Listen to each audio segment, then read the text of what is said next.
John, thank you very, very much, and thank you all for the important life-saving and life-restoring work that you are engaged in.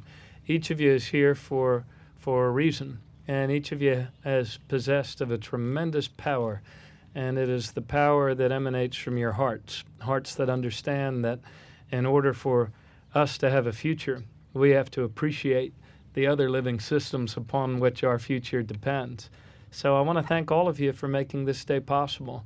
It would not be possible without your hard work and without your compassion and your follow-through. So thank you, President Reese, for your leadership of this great institution. It's a little kept secret that I have an ambition one day to be president of Washington College. And so I'm very, very jealous. President Reese, thank you for the great work that you do.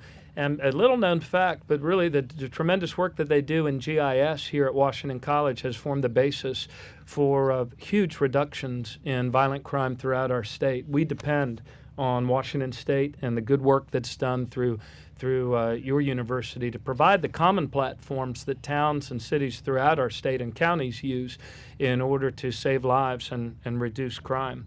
It's a big impact. Rebecca Rimel, thank you for not only your leadership of the Pew Charitable Trusts and what you've done to make this day possible, but for having the good sense to live on the eastern shore of Maryland.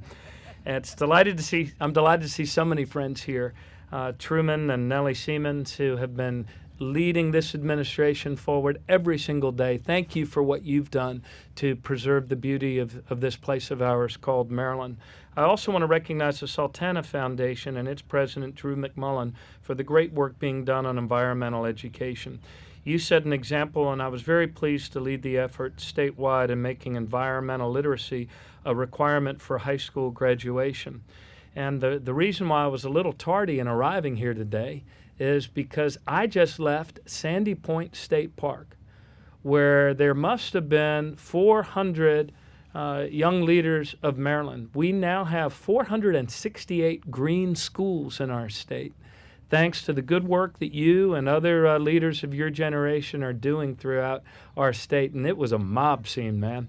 There was a lot of love for one another and a lot of love for the Bay. And because of your good work, I say this to the young people here, I am so pumped up and hopeful about our future and about our ability to preserve this beauty that all of you appreciate in your own hearts. So thank you for what you're doing, and thank you for what I know you will continue to do.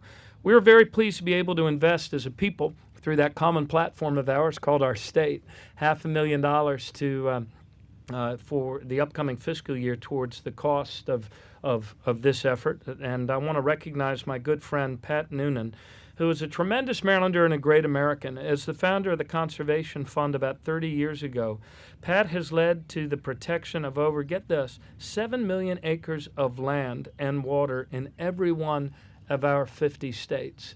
One person can make a difference, and you've done that, Pat.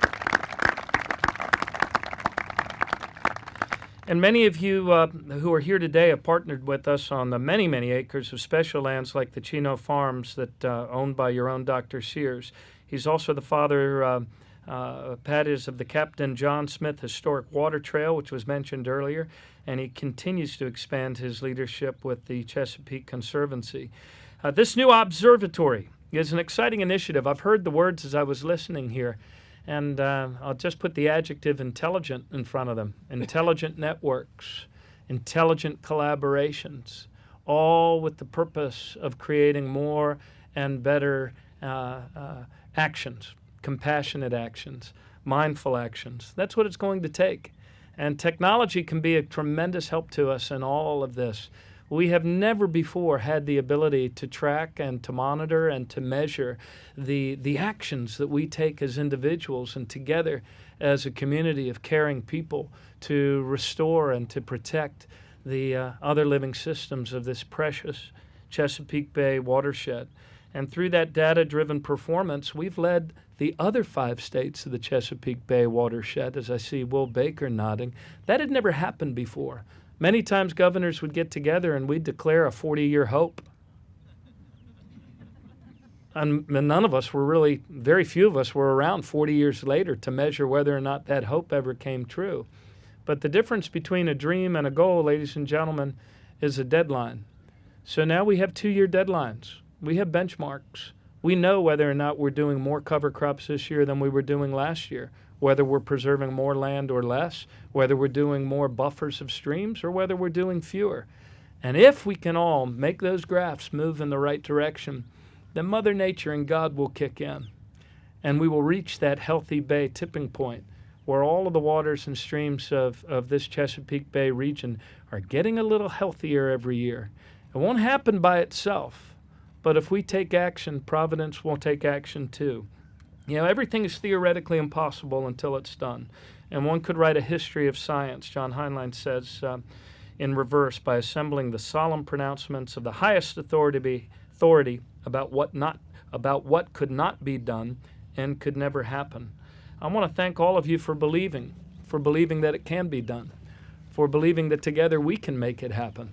And together we will, and together we must. Thank you for the honor of being here with you today.